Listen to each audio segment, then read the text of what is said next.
ধীরে ধীরে মোরা আর হব না বিলীন, মুক্ত হবে এবার সেই রক্তাক্ত ফিলিস্তিন।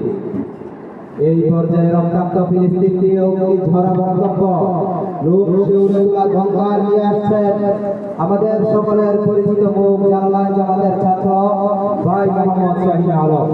ভাই মোহাম্মদ শাহিন আলমকে মঞ্চে আসার জন্য সুবিধা অনুরোধ জানানো হচ্ছে।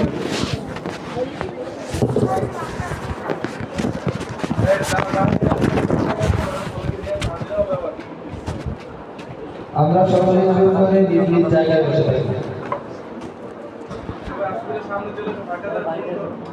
পিছনের যে সাথী জায়গা আছে আমরা সকলে সামনে চলে আসি, সামনের খালি জায়গাগুলো পূরণ করে নিই।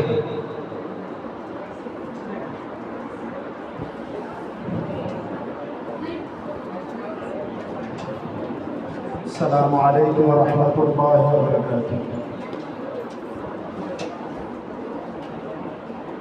نحمده ونصلي على رسوله الكريم.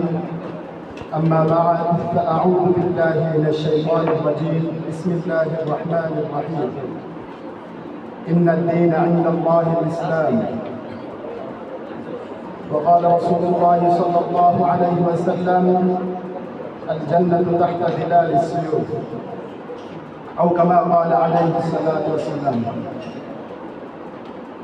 ঐতিহ্যবাহী কাজী সাহেব দারুল উলুম আল-কুলিয়া মাদ্রাসা কর্তৃক আয়োজিত আজকের এই পাক্ষিক সেমিনারের সম্মানিত সভাপতি, সুদক্ষ পরিচালক, বিজ্ঞ বিচারক মণ্ডলী ও আমার সামনে উপবিষ্ট দেশের দূর দূরান্ত থেকে আগত এক ঝাঁকে আলেম পিপাসু ছাত্র ভাইয়েরা, আপনাদের সকলকে জানাই আমার আন্তরিক শুভেচ্ছা ও অভিনন্দন। আজকে মাদ্রাসার পক্ষ থেকে আমাকে যে বিষয়টি নির্ধারণ করে দেওয়া হয়েছে, অবশ্যই আপনারা সে বিষয়ে অবগত আছেন। তো এই বিষয়ের উপর সামান্য কয়েকটি আলোচনা করবেন ইনশাআল্লাহ তাআলা। প্রিয় উপস্থিতি, আজ গোটা বিশ্বের প্রায় প্রত্যেকটি দেশে হিন্দু মুশরিক কাফের বেদিনদের হাতে নির্যাতিত নিষ্পেষিত হচ্ছে মুসলিম ভূখণ্ডগুলো। ইতিহাসের পাতায় লিপিবদ্ধ আছে বহু জুলুমের ইতিহাস, নির্যাতনের বহু দাস্তান। এই আকাশ দেখেছে নমরুদের উন্মাদনা, প্রত্যক্ষ করেছে ফেরাউনের বর্বরতা। তেমনি ভাবে ইতিহাস কলঙ্কিত করেছে এক অজস্র নির্মম নির্যাতনের ইতিহাস। তবে মানব সভ্যতার চরম উৎকর্ষের যুগেও আমেরিকার প্রেসিডেন্ট বুশের মুসলিম লিডারের যে প্ল্যান প্রোগ্রাম, তা বাস্তবায়নে ভেসে গিয়েছে অতীতের সকল জুলুম নির্যাতনের ইতিহাস। হে আজাদি কাফেলার সংগ্রামী বন্ধুগণ, যে জুলুমের বর্ণনা করতে গিয়ে বাকশক্তি স্তব্ধ হয়ে যায়, শিউরে ওঠে শরীরের প্রতিটি পশম, বা কোনো প্রবাহে আসে কণ্ঠ, কাক ডাকাপুরের নিদ্রা ত্যাগ করার পূর্বেই অতিশে ভেসে আসে মুসলিম মামুনদের নির্যাতনের করুণার্তনাদ। ঘরে সদ্য ভূমিষ্ঠ শিশু থেকে বসিতে পারে বিদ্যার বুক ফাটা আত্মচিৎকার। ওই ফিলিস্তিন থেকে হাওয়ার সাথে মিশিয়ে মিশিয়ে আমাদের সমাজের প্রত্যেকটি মানুষের কানে কানে চিৎকারের শব্দ শোনা যায়। প্রত্যেকটি নির্যাতিত মুসলমান মা বোনদের বুকের ধ্বনি থেকে আমরা শুনতে পাই, তারা বলতে থাকে, রব্বানা আখরিজনা মিন হাযিহিল কারিয়াতিল যালিমি আহলুহা। হে আমাদের প্রতিপালক, এখানকার মানুষজন যে জালেম, আমাদেরকে এই জালেম সম্প্রদায় থেকে আপনি নিষ্কৃতি দান করুন। প্রতিটি মুহূর্তে তারা এই শব্দ জপতে থাকে।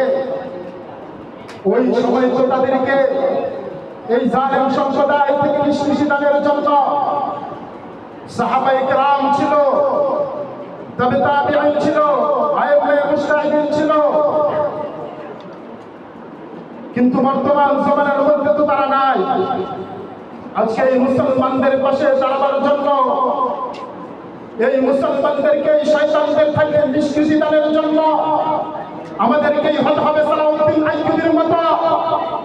আমাদের প্রত্যেকটা ছাত্র ভাইকেই হতে হবে তারেক বিন জিয়াদের মতো। আমাদের প্রত্যেকটি মুসলমানের সন্তানকে সাহাবায়ে কিরামের মতো হতে হবে। সাহাবায়ে কিরাম যেমনি ভাবে রণাঙ্গনে ভাঙ্গা তলোয়ার দিয়ে ওই মুসলমানদের বিজয় নিয়ে, মুসলমানদের কালিমার প্রতিজ্ঞা নিয়ে যখন সাহাবায়ে কিরাম রণাঙ্গনে দৌড়াইতে থাকে আর বলতে থাকে, আমরাই বিজয় হয়েছি, আমরাই বিজয় হয়েছি, আমরাই বিজয় হয়েছি। আর আল্লাহ তাআলার এই বিধানকে দুনিয়ার মধ্যে সাহাবায়ে কিরাম ঠিক যেমনি ভাবে কায়েম করে গেছেন, আমাদেরকেও ওই সাহাবায়ে কিরামের স্মরণে ওই মুসলমানদেরকে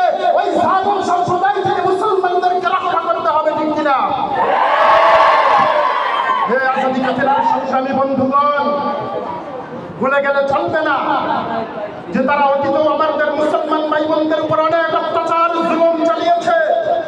আর তাদেরকে ওই জালেম সভ্যতা ইহুদি খ্রিস্টানদেরকে সহযোগিতা করতেছে আমেরিকান, তারা সহযোগিতা করতেছে বিভিন্ন আরো দুশ্মন মুসলমানদের আরো দুশ্মনরা। আজকে আমাদের বাংলাদেশেও এমন একটি দুশ্মন যাদেরকে আমরা সর্বোচ্চের আসনে বসিয়েছি, ওই ডক্টর ইউনূস সাহেব, তাকে আমি ভালো করে বলতে চাই, আপনি ভুলে যাবেন না এটা 90% মুসলমানের দেশ, এটা সাহাবায়ে কেরামের দেশ, এটা আলেম ওলামাদের বাংলাদেশ। এই দেশে থাকতে হলে আমার আল্লাহর বিধানকে সর্বোচ্চ সীমায় রাখতে হবে। আর আমার আল্লাহর বিধানকে উপেক্ষা করে যদি কোনো কথা বলতে চান, কোনো মাওলানা কানুনকে আমার আল্লাহর বিধানের উপর করতে চান, তাহলে আমি আপনাকে বলতে চাই, আপনি 5ই আগস্টের কথা স্মরণ করুন, যে স্বৈরাচারী শেখ হাসিনা আল্লাহ তাআলার বিধানকে লঙ্ঘন করার কারণে গণতন্ত্রকে বাংলাদেশ থেকে বিতাড়িত হয়েছে। আর আমি বলতে চাই, আপনি সেই সময়কে স্মরণ করুন, শুধু বাংলাদেশ থেকে নয়, আপনি যদি আমার আল্লাহর বিধানকে অপেক্ষা করে কোনো মানগড়া কানুনকে এই বাংলার জমিনে ছাপিয়ে দিতে চান, তাহলে শুধু বাংলার জমিন নয়, গোটা পৃথিবী থেকে আপনাকে বিতাড়িত করা হবে, বিতাড়িত করা হবে।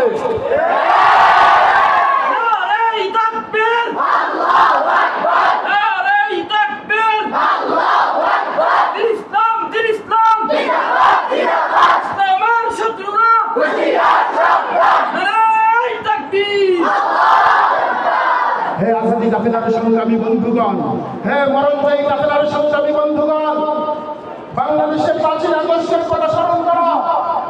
আবু সাঈদ মুগ্ধ যদি সামান্য কয়েকটি গুটার কারণে, সামান্য কয়েকটি কর্মসূচির কারণে যদি নিজেদের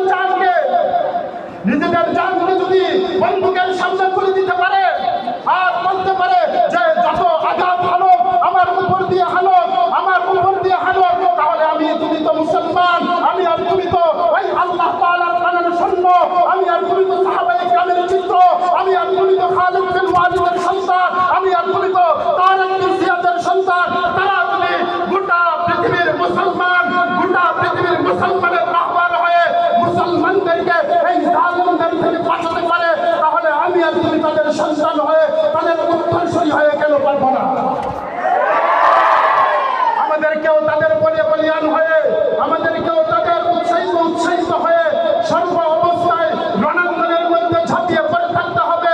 আরে আমার শক্তি আছে বা না আছে সেটা তো আল্লাহ তাআলাই দেখবে। হযরত আলী রাদিয়াল্লাহু তাআলা আনহু, যাকে শেরে খুদা বলা হয়, সে তার মতো শক্তি ছিল, সামান্য কয়েকটি শক্তি। আর বদরের যুদ্ধের কাহিনী তো তোমাদের মনেই আছে। বদরের যুদ্ধে কয়েকজন 313 জন সাহাবায়ে কেরাম আর 1000 কাফেরের সাথে তারা বীরত্বের সাথে যুদ্ধ করে বিজয় নিয়ে ফিরে এসেছে। আর আমি আর তুমি নয়, গোটা পৃথিবীর মধ্যে হাজারো কোটি লক্ষ মানুষ মুসলমান হয়ে কেন তাদের বিরোধিতা করতে পারবো না? কেন তাদের বিরুদ্ধে কটূক্তি করতে পারবো না? আমাদেরকে আল্লাহ তাআলা যেই জবান দিয়েছে, শক্তি না থাকো, অস্ত্র কম হতে পারে, আমাদের অস্ত্র না থাকতে পারে, আমাদের জবানের যে তেজ আছে, আমাদের ওই জবানের তেজ দিয়ে তাদেরকে দুনিয়া থাকতে বাধ্য করবো। প্রিয় উপস্থিতি, বিজয় শুরু করলেই হয় না।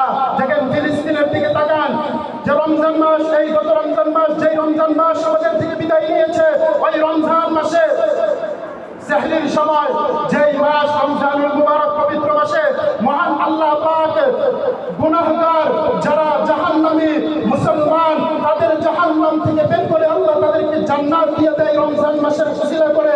ওই রমজান মাস বরকতময় মাসে এই ইহুদি নাসারা খ্রিস্টান মানব নামধারী কিছু শয়তান আমাদের মুসলমান ভাই বোন যে অবস্থায় সেহরির সময় সেহরির সামনে নিয়ে বসেছে, এই কুলাঙ্গার শয়তানগুলো সেহরির সময় ওই বাড়ির মধ্যে বোমা হামলা চালিয়ে তাদেরকে নৃশংসভাবে হামলা করে তাদেরকে দুনিয়া থেকে বিদায় করেছে।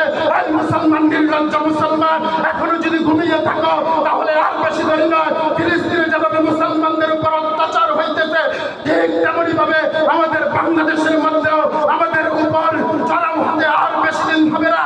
এই জন্য সকলকেই ঘুম থেকে জাগ্রত হতে হবে।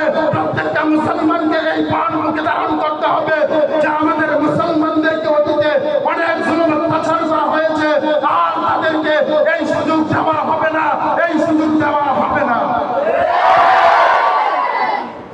প্রিয় উপস্থিতি,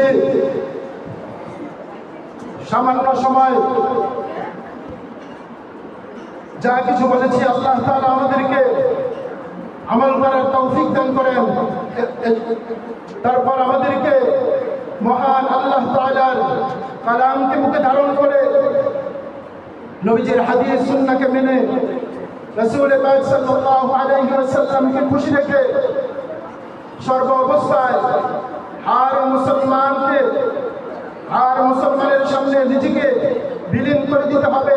আমি একজন মুসলমান, যদি মুসলমানের হাজার মুসলমানের জন্য জান দিতে পারি, তাহলে কালকে আমাদের ময়দানে আল্লাহর সামনে দাঁড়িয়ে বলতে পারবো, আল্লাহ আমি একজন মুসলমান, হাজার মুসলমানের জন্য জীবন দিয়েছি, হাজার মুসলমানের জন্য জীবন দিয়েছি, আমাকে জান্নাত নসিব করেন। ওই হাজার মুসলমানের শাফায়াতে হতে পারে আল্লাহ তাআলা আমাদের নাজাতের ফয়সালা করে দিতে পারেন। এজন্য আমরা সকলে সর্বাবস্থায় ফিলিস্তিনি মুসলমানদের জন্য দোয়া করব ইনশাআল্লাহ। এই বলে আমি আমার বক্তব্য শেষ করছি। আসসালামু আলাইকুম ওয়া রাহমাতুল্লাহি ওয়া বারাকাতুহু।